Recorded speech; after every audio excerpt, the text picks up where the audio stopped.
Hello, everyone, and welcome to another episode of Star Wars Minute. It's your daily podcast in which we analyze, scrutinize, and celebrate The Last Jedi 1 minute at a time. I'm Alex Robinson from alexrobinson.fun. I'm Pete the Retailer from PeteTheRetailer.com. And I am Steele Saunders from the Steele Wars podcast. And I'm just realizing that in a couple of weeks, I don't have a week of episodes to listen to. So it's just, that's hitting me. I'm feeling for future me. You don't listen to your episodes? Oh, come on. Are you serious? Maybe if you want, I could kind of disguise your voice and send you a separate copy, which is, so it sounds like you're an informant on a documentary or something like that. And oh, that would be, yeah. And that would be a true as like lack of credibility as a lot of those documentary informants are as well. I've listened, who's this muffled voice? This guy's an idiot. Does he know about Jedi? Nothing. And then it would be revealed, and it's like you're going anyway. Yeah. Hey, at last, can I reveal ourselves? Can I just ask a few questions up top? Sure. I'll have many questions throughout the week, but like this movie is contentious at best. Mm-hmm. Like, did you research people's The Last Jedi opinions? Like, did you do any canvassing or like how you're shaking your head with a no? No, I mean, we've been, I think if we know, I'm trying to think of specific examples. I can't think of anybody that we know had said that they really don't like it. Because I know, and said like, oh, we'll save them for next movie. I think we had one or two people that we talked to that are like, well, I like the other one better, so let me come on for that one instead. But okay. For the most part, nobody's, so far, fingers crossed, we haven't had anybody come on and surprise us with vile hatred or anything like that. People have been critical. A week is young. A week is young. People have definitely been, more critical than others, but everybody's had a measured good, they've been like, yeah, that part wasn't for me or whatever. But overall, it's been, yeah, civility is something that we know that we've come to expect from our stable of guests and what about the listenership? How are they going? So far, it's been great. At the beginning, we had a few people complain that we weren't being negative enough, which is an odd 21st century internet complaint, I guess. But we did have other people who were appreciating the fact that we weren't just like, oh, this movie sucks, social justice warriors, blah, blah, blah. But, you know. Yeah, it's hard to find little envelopes where you can discuss it just like a Star Wars movie. Yeah. Mm-hmm. It's so I've been enjoying the journey. Well, thanks. Yes. So come with us on this journey, Steele. I'm on the back of your Favier right now, buddy. Oh, geez. That's what that was. Yeah. So, well, we're glad that you're here to talk about the movie with us. Starting with minute number 71. Minute 71 starts with the Canto Bight mounted police spotting Finn and Rose and announcing, there they are. And it ends a minute later with water rippling across the Jedi mosaic in the caves of Act 2. We'll get to that rippling water. I'm saving that, but I've very controversial rippling water. Oh, sure. To be honest, bit of sizzle for the end of the minute, but I do have I'm disappointed. I've never been more disappointed by water in my life, I've got to tell you. So just strap in for that. Well, you know what I'm not disappointed by? What's Those that? stairs. Those are cool stairs. The little spiral staircase that pops down from the ship. DJ's my ship. God, Yeah. Peter, I thought you were going to start talking about like Eat Plus. I thought you were doing a live advertisement then. There you go. That's how you got into that. You know what's not disappointing? Green Chef. Stairs got you down, escalators. Have you tried them? They are I've always been captivated by a spiral staircase. Like we only had one floor in our house, very poor. And I envied all those on television with staircases. It just seemed, I don't know, your life was happier. And a spiral staircase. There was a few, I think maybe, I don't even want to talk about this, Different Strokes. I believe in their apartment, the kitchen had a spiral staircase. And the lounge room or the living room, whatever you Americans want to call it, had another staircase. And even as a youth, I enjoyed the fact that this allowed for more people to enter the scenes from different angles. So you could have Willis go up one stair and then someone. Anyway, spiral staircases. Try them today. Have the irony is I'm also the visual look of spiral staircases is very appealing, but I find when I'm on them in real life, they are not as fun as you would think. Maybe just because I'm a clumsy oaf, but I find like unless it's a really wide spiral staircase, like on a cruise ship or something, then if I'm going up a spiral staircase, I'm definitely holding onto the arm rails there. I think just in life, anything circular is not as fun as it looks. Like you get the carnival or whatever, you see the ride and you're like, oh, that looks, and then you get on, you're like, it's kind of sucks. Yeah. But anyway, I don't want to ruin Disneyland for everyone. Well, I'm trying to think of spiral staircases. My uncle had one, but it was like a spiral staircase that just went up to a little kind of loft area that was never really well developed. It was just, there was like some books and some other, like a skylight up there, and it was more just kind of like a little reading area, which that appeals to me now, but as a kid, I was just kind of like, oh, let's go to the other room with the TV in it. Nothing disgusts me more than an unused loft. Like you have got this access to this little chamber, cubby house inside you. Like it's just filled with boxes. Oh yeah, we haven't unpacked those yet or whatever. Right. Get up there, set up some stuff. Plus one that has a spiral staircase going to it. That's like extra. What are you saving that for? It's like you've got your own Eden Blyton book or something. It's beautiful. Again, because spiral staircases are awkward to go up and down, so that I can see why they'd be like, oh, I don't want to have to schlep boxes up a spiral staircase. Anyway. But you always got to appreciate a sweet walkway opening up in Star Wars. Especially while the ship is up in the air still. That's also double points for that. That's pretty dope. Right. Like the shuttle Tidarium, the little tongue coming down the side of the Falcon. I always like a good ramp. And I like seeing the pistons and the hydraulics and all that sort of stuff. Especially because that makes it seem like mechanical and not magical. There's a problem every once in a while. Star Wars is best when it is grounded in the possible. And there's a lot of things that pop up every once in a while with the effects, more so in, not so much in the original trilogy, but sequels and the prequels tend to every once in a while kind of flub it and be like, oh yeah, it just kind of comes out that way.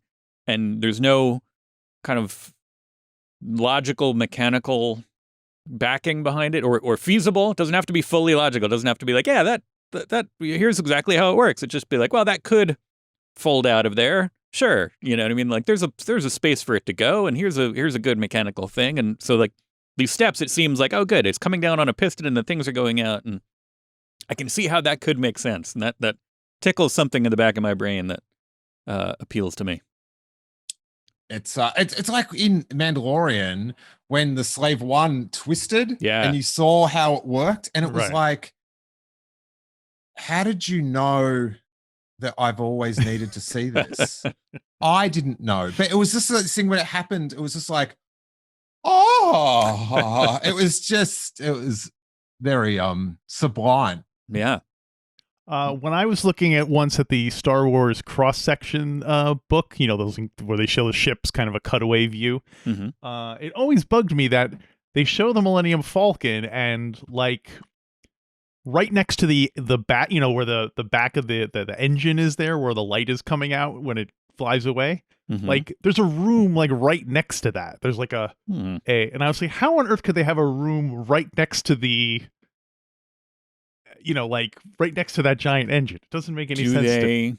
Do they any indication of what it's for? It's just like a like a storeroom or something like that. So they got this sweet room Right. and they're just keeping boxes in it. That must be like the lowest class steerage. If you're next to that engine, a hyperdrive engine must be enormously loud. But I don't know. Is it? Maybe is it separated? Maybe there's a little gotta keep it space separate. cushion in between, so like the sound waves can't travel through. Yeah, a little I guess so. insulator. But I've seen this going around lately, like Jerry Seinfeld's apartment. Right. When you open the door to leave and you go down the hallway, you would walk into the back of the kitchen. It's like the TARDIS, where the inside just can't fit inside that space.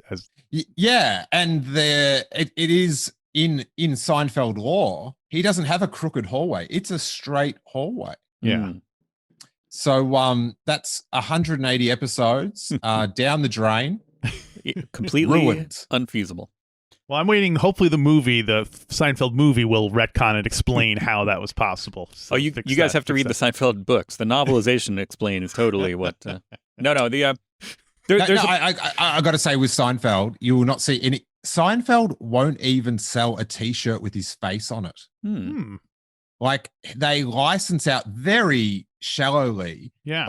Like to one like sort of T-shirt pop culture company that I know, and they do like Elaine, Newman, Kramer, George, like photo T-shirts, but he won't allow his face to be merchandised. I wonder why that is. Because he's got so much money. I guess. That doesn't stop anyone else. Yeah. Doesn't stop Jim Davis. Now I want a shirt with Jim Davis's face on it. Oh, I sure do they have make to. that. Just more tidbits. Jim Davis, it's actual merchandising that saved him. It's when the company went to him with the stick-on Garfields on the windows that like supported the company for like 5 years and turned them into the licensing juggernaut that they became. And didn't it actually save somebody? Also, didn't it catch a bullet once or something like that? There was a drive-by shooting and an innocent bystander. Statistically, it's probably true. The bullet got caught in the Garfield. What saliva did they use to stick it on the window? That's great stuff. I do have to point out back to the actual Star Wars movie. Oh, Sure. right. That's where we are. Canto Bight Police. I love how They're not the annoying- Mounties. I just love how annoying they look with the big like they're just like the costume annoys me with the big glasses and the plastic bib. And I feel like it would be also annoying to wear, which would like get him in the mood for a day of like casino bouncing. Yeah. But and also annoyingly like the Macquarie Cloud Car Pilot concept figure. I think that's, anytime you can make me think of a cloud car, that's good. But and I think they're largely ornamental, those police. They're not used to having to do anything, really, other than just kind of everyone walking around and lightly harassing people. So for them to actually have something to do here, it's like, whoa. All right, what are we doing again? Do we have a formation? Are we flying here? What's going on? So do I wear the helmet while I'm on the... I think that, nobody expected to be this busy today. Yeah, it's all going on. It is all going on. Listen, here's the irony. Maybe if they had better security, that chase wouldn't have taken place and Star Wars wouldn't have been ruined. They're all blaming throwing each it other. out there. That's I'm trying to ultra fund the Canto Bight Police. There you go. Right. They need more funds. We need to get them those giant, personnel carriers and more assault weapons. And Would when DJ escapes, he kind of just zooms past them and they spin around and they throw their hats on the ground in frustration. Would it have changed things if he had actually just blasted them out of the sky? Would that have been too much? Yes. Because then he'd be more wanted than he is. That's a whole different thing. Right. And I also think this is one of the great I haven't got it to it yet, but this film is very good. It's extremely good.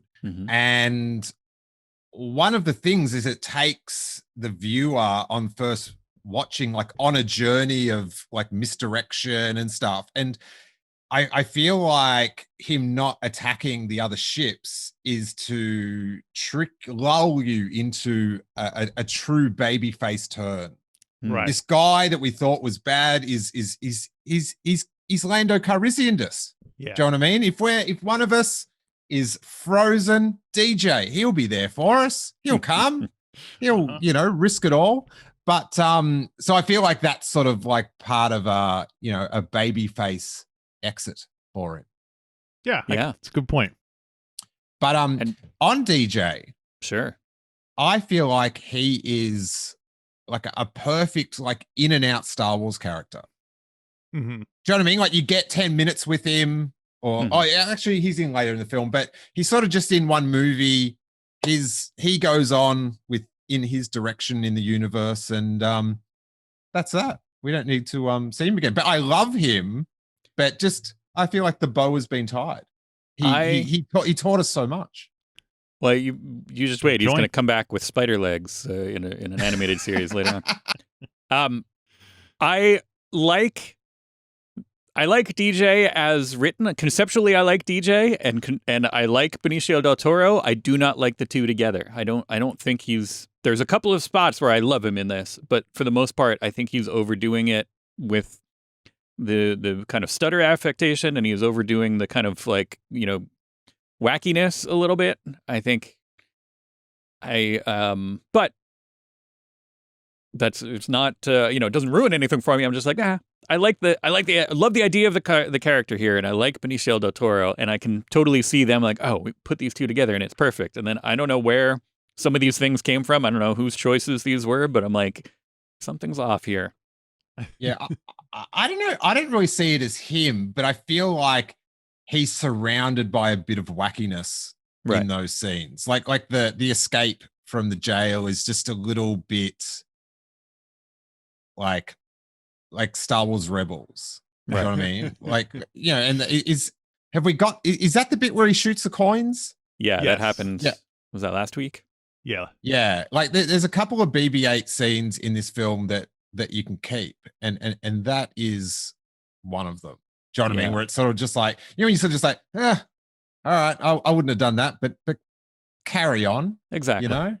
And we're discovering as we go through this that even the parts that don't like as much as some of the other parts are not, as much as they might feel like that. We really linger on those in the theater. Once we're going through minute by minute, I'm like, oh no, wait, we're already like now I'm like, wait, are we already out of Canto Bight like forever? Like not that I like a lot of Canto Bight, but I also feel like some of it doesn't work, and so like to smaller bites. Yeah. So to be like, oh wait, like there's this whole thing. I thought we were going to be bogged down with having to, find people to have positive things to say about Canto Bight, and we were in and out in like 2 weeks, basically.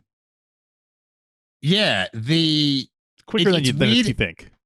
It's weird how it's stuck with people. Yeah, because when the first night I saw it, the Canto Bight bit, I was like, well, this is like George Lucas would just be leaning back in his chair and going, that's how you CGI, bad boy. That's how you like it. It just reeked of prequels to me. Yeah.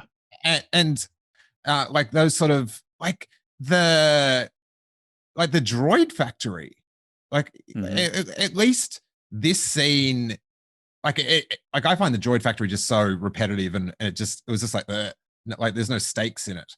But like this scene sort of progresses, and unlike the droid factory, it adds to the story. Like there's such people, like one of the complaints is, the Canto Bight, it was just a goose chase. It added to nothing, but it totally changed like Finn's view of the galaxy. Yeah. And it's sort of like, it's like, oh, they got nowhere. And it's like, yeah, well, that's the point of the whole deal. I was going to write something down to talk about in a later thing, but on DJ's stutter, Something that came out just after, I think it was like in the January after The Last Jedi came out, was on speechirl.com, which is a website that covers, speech issues and representation and all that sort of stuff. And they came out very much in praise of DJ's stutter because it broke a lot of the main stereotypes of stuttering in media. There's just a few, like stuttering means you are incompetent. DJ's very competent. Sure. Stuttering means you are weak and needy. He's extremely confident in himself and able to look out for himself. Stuttering means you are reluctant to speak. He's snarky and sarcastic and clearly says what he wants. Clark, stuttering means you are not intelligent. DJ is very, very crafty and cunning. They say a veiled compliment, if ever there was one. And in my headcanon, it was he stuttered because he was so smart that his mouth couldn't go as fast as his brain thought. That's my little he's which I think is really cool. Calculating those codes and all that. He's always got background processes going to and it thinking also about shows the way the world works. That people will betray you with a thought. There you go. Don't trust stutterers. That's always been my. That didn't make the list, but there is a comment section below. Just give us your Facebook password, and I'll leave a snarky thing. But it's cool that it's not like in the playground the next week. The stutterer is going to be getting teased because they're like DJ. Yeah. It's like you're like DJ. It's like, hell yeah, I'm like DJ. You were the worst part of The Last Jedi. That Canto Bight scene was way too long. That's what the kids are saying. That's what the kids are talking about on the playground now. Yeah. I do, as they are escaping, as DJ flies them away, I really do. I hadn't noticed before then, but I really do like the scene of the father years watching them leave, being like, oh, these now free father years. Although, as we said, let's not look too deeply into what's going on with the now free father years, because there's either they're going to be probably rounded up and treated badly again, or they might starve, having been totally domesticated and not adaptable to outdoor life in the wild. Are you the guy that wrote the essay about how the nuclear fallout would have killed all the Ewoks after? Just what a buzzkill! Let the Faviers roam. I feel like that just came up again recently, that the Endor apocalypse scenario. That wasn't me, but I when I was far younger, when the internet was just going, I read that, and I didn't have the ability to judge Star Wars content. I just thought it was Star Wars, so who am I to judge? Things have changed, but it bummed me out. I'm like, I sort of took it as what happened, and I'm like, oh, Wicket, no, but. In the cartoon, they seem so happy. It was just, it was tough. It was tough read, got to tell you. But Faviers, I found them just like when they first appeared in the trailer, just like, oh, of course Faviers are in Star Wars. I just felt like it was such a nice progression of all the, your Dewbacks and your Rontos and a bit of never-ending story thrown in there. Rontos, forget about those ones. We were also bringing what were these things? Shacks, Eopies, Kadus, Eopies. Yeah. Yeah. So Finn seems very stunned that well, and also this. I guess we kind of forgot what happened to BB-8 because last time we saw him he was with DJ, and then suddenly here he is in the ship, kind of foreshadowing a similar rescue by BB-8 when he's going to show up driving a. I don't want to talk about that now. Scout trooper later, not a scout trooper, Scout Walker later on. Oh, hey, can I just jump in because I won't be here then? I'm very sad, but I've got a shelf in my little collection here. If you're watching the video. Of a lot of things I love, but then I've got a hall of shame. I like to collect my least favorite things in Star Wars. So then I feel like I've taken ownership. That's Do you know what I mean? I'm having some fun with it. Reclaiming embracing all of it. Bang. BB-8 Wow. in Scout Trooper, Hot Wheels. I didn't know they made that. Now I don't know how I feel to like. I don't want to rip off your thing, but I feel like see the problem though, and I know you have a son. I don't know how into your stuff he gets, but I know that if I had that and had that with, if I tried to do the same thing, and I'm like, you know what, I'm just going to have this here so I can look at it and kind of History compartmentalize that, so I can look at it and focus my dislike into that object. My kids would just totally be like, "Oh, look at this! Can we open this?" And they'd take it out and start playing with it, and then maybe that's in the long term. Then maybe my heart would warm to it because I'd see them playing with it, and I'd be like, "Oh, you know what? It's a good thing." Oh, maybe that's the trick. Dio in the next film wasn't much of a fan, but then my wife got this life-sized bed light for Harry, and Harry loves it. And then when I went back and watched the film, I'm like, oh, Dio. I loved him. That's how it works. Yeah. That's the trick. Yeah. That's the real trick, isn't it? That's why I watched Attack of the Clones the other day. So then they zoom away from Canto Bight. Are we does anybody have any last words for Canto Bight, or we're I was just going to bring up the ship for a second. The ship that he's in. Steele won't be here later on when we learn more about the ship. It is the Libertine. We learn later on that it is stolen.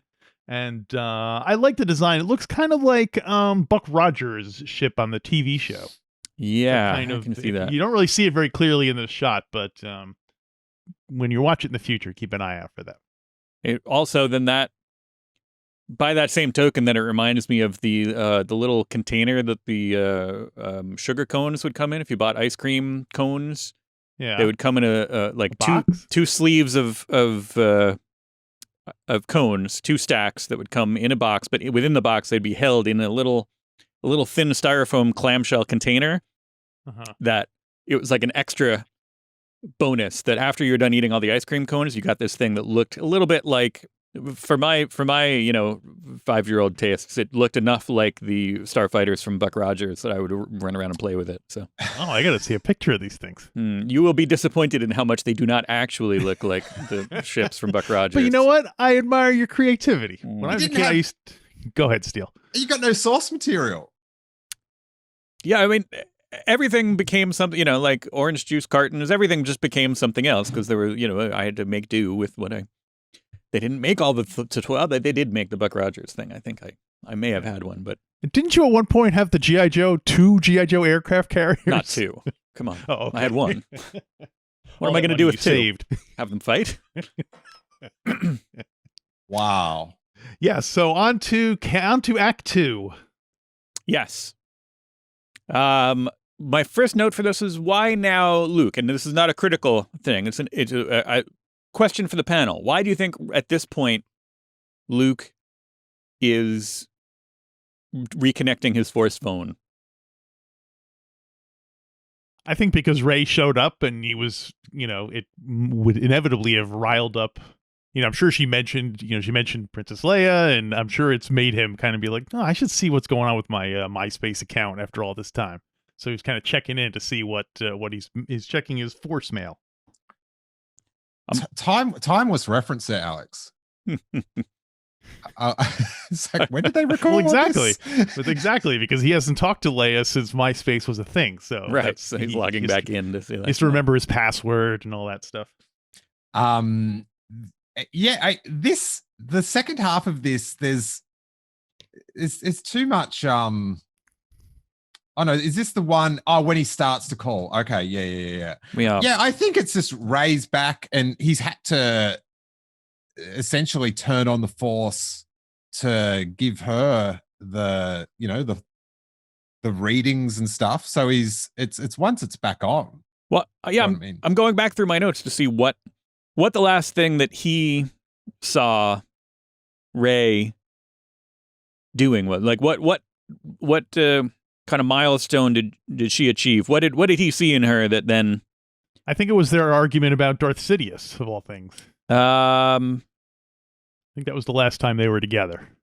I feel like it is when I was sort of scrolling back on the videos, and so it's he's gone back to where they had the argument. Right. Like they're back in the same room. Right. Yeah. And he's telling her, I think back to like 62, minute 62, they were talking about, he was telling his version of the story that we'll see more of pretty soon, but where why Kylo went bad and what went wrong. And that's I guess that's the change there is when she tells Luke, she says, you didn't fail Kylo failed you. And that's so that maybe that really stuck with him. And he's like, oh, you know what? Maybe I'm right. Maybe she's right. Let's go check. Let's go log in. Friend request from Han Solo. Oh. But yeah, it's interesting to see, like one of the things that we love about Star Wars, that parallel action kind of stuff. But then every once in a while, it's just like, well, wait, where were they when they were talking about this last? Like, what's the progress here? And it's interesting. It's neat when it works out. I wonder if you could do again, not to replace the existing product, but what would a kind of more, how like they did a chronological recut of the movie Memento, like do something like that, where it's just like, all right, just stick with the thread and follow each one through. So let me just watch the Luke and Rey version of The Last Jedi. Let me just watch the ships in space version. Let me just watch the Rose and Finn version. Like each one kind of just like, all right, just follow one thread all the way through. Almost like I mentioned, we've been kind of with my kids, we've been going through the radio drama, and they do some of that. The original radio dramas, they go through. Each episode will be more themed, so they'll pull together a couple of the different parts of parallel action from one point of view. So there'll be the episode just fully, instead of going back and forth between the two things, they'll be like, all right, Han and Leia and C-3PO in the asteroid that's going to be more like its own episode. Versus then we'll go to Dagobah and have an episode of Dagobah. And they do a little bit of back and forth, but it's more kind of focused rather than jumping back and forth. So I wonder what that would look like if you just watched these, how that would affect your understanding of this movie if you just watched somebody's story all the way through each time. Do you think it'd be better like Burbank or San Francisco to like do the billboard, the release, the retailer cut? Where do you think that would be? Weirdly, spent? My marketing people are saying Tulsa, Oklahoma. I don't know why. I don't know. We'll try it. Cheaper. Yeah. A lot cheaper. I think you get more bang for your buck there.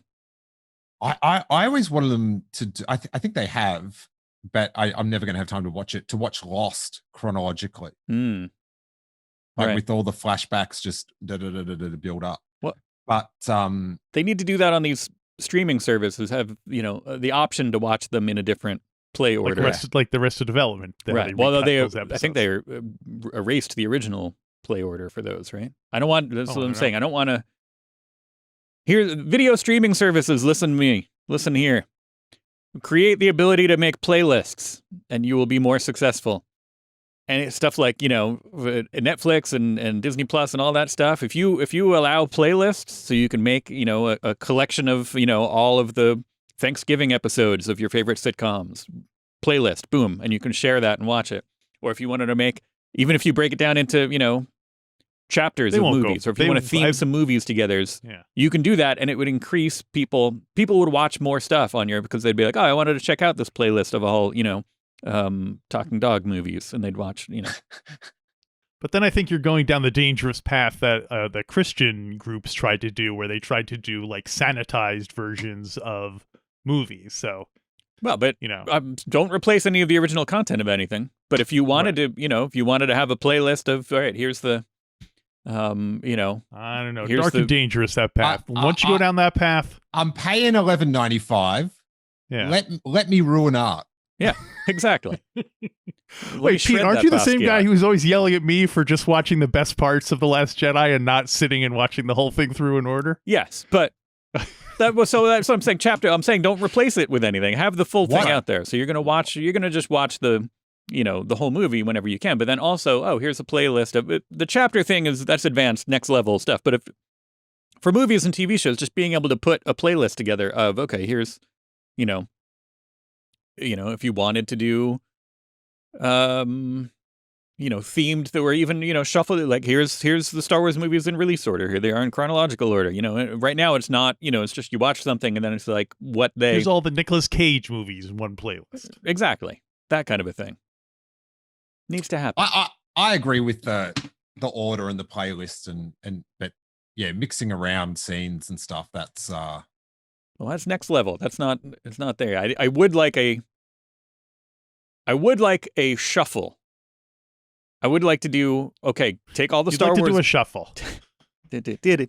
No, take all the Star Wars movies and then like all the the Blu-rays, DVDs, include the chapter markers, and then just put them all in there and then hit shuffle. So like at the end of each chapter, I'm getting a different. Who knows what chapter is coming up next from anything in the saga.